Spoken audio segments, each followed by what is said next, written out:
அனைவருக்கும் வணக்கம். நான் உங்கள் பிரசன்னா, தேர்ட் விஷன் சேனலுக்காக. நம்மளுடைய நாடு சுதந்திரம் அடைந்து 80வது வருட சுதந்திரத்தை கொண்டாடி கொண்டிருக்கிறோம். இந்த சுதந்திர திருநாளில் நன்னாளில் நாம் எதையெல்லாம் சுதந்திரம் என்று எண்ணுகிறோமோ, உண்மையில் நாம் சுதந்திரமாகத்தான் இருக்கிறோமா அப்படின்னு ஒரு பார்வை.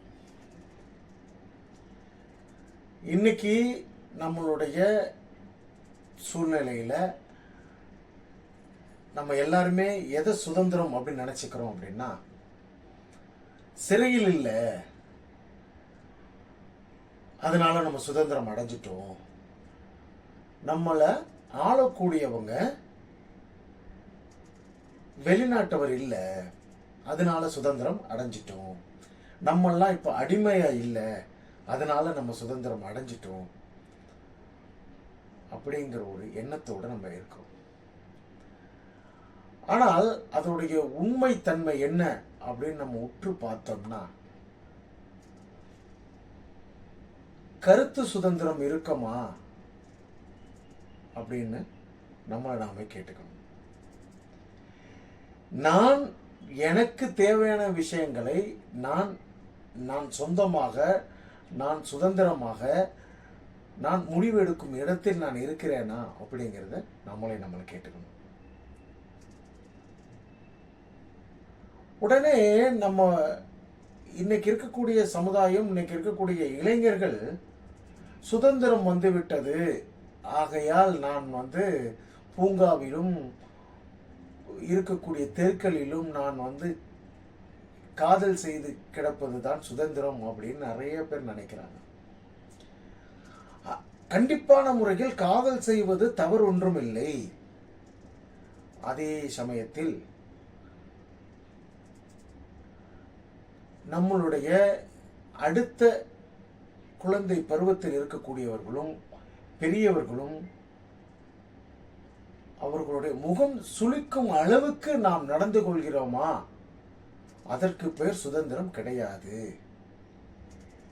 இதை பற்றி நாம் பேசுவதற்கு எவ்வளவோ இடங்கள் இருந்தாலும் இதை பற்றி பேசுவதற்கு நம்மில் சில பேர் அச்சப்படுகிறோம். காரணம், சொன்னா இது எங்க கான்ட்ரவர்சி ஆகிடுமோ, நம்மளை ட்ரெண்ட் ஆக்கிடுவாங்களோ அப்படிங்கிற ஒரு எண்ணம் இருந்துகிட்டு இருக்கு.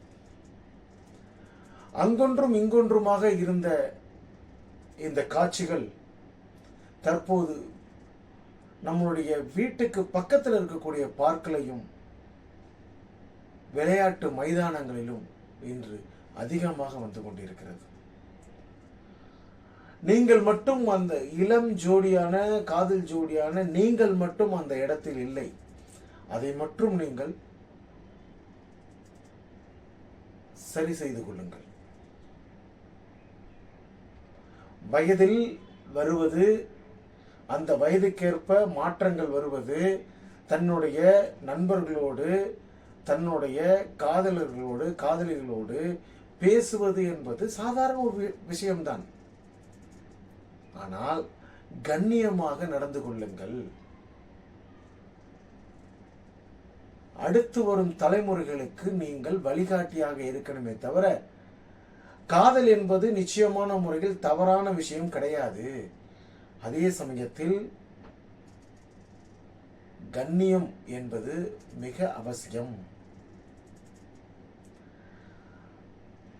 சரி, இதையே நம்ம ரொம்ப பார்த்துக்கிட்டு இருக்கோம் அப்படின்னா அடுத்த விஷயம் வரும்.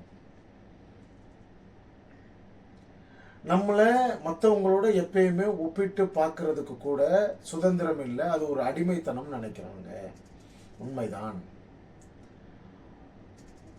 இன்னைக்கு நம்ம தொழில் செய்கிறோம் அப்படிங்கிற ஒரு இடத்துல இருந்தால் கூட, ஒரு தொழில் செய்யும் பொழுது நமக்கான நேரத்தை, நமக்கான விஷயங்களை நாம் வடிவமைத்து அதை சொந்தமாக செஞ்சு கொண்டு இருந்தோம்னா சந்தோஷம். ஆனால் அதையே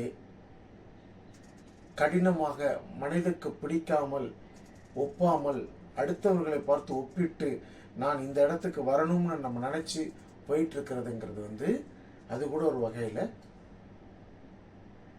அடிமைத்தனம்தான்.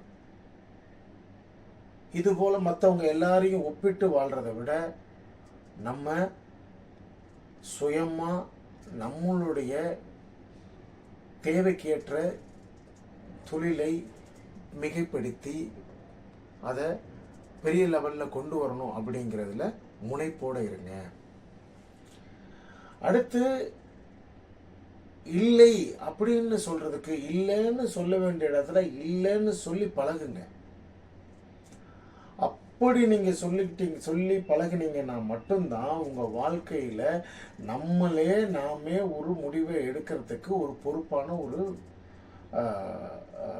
வழி பிறக்கும்.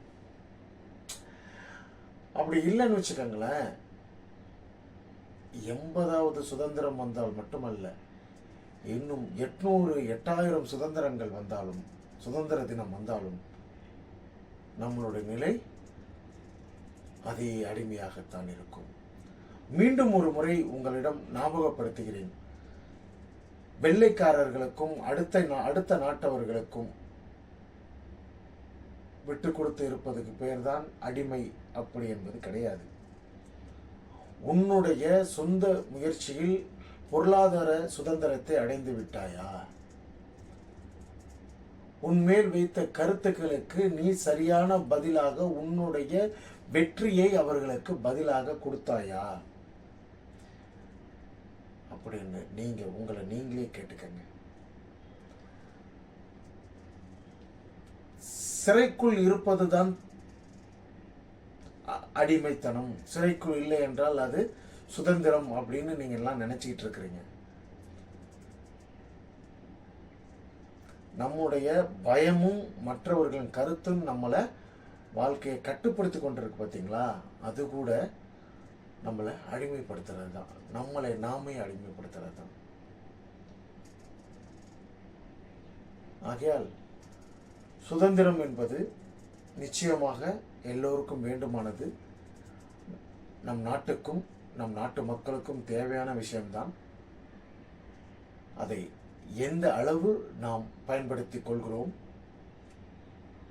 முன்பே சொன்னது போல இளைஞர்களும் உங்களுக்கு சுதந்திரம் முழுமையாக உள்ளது.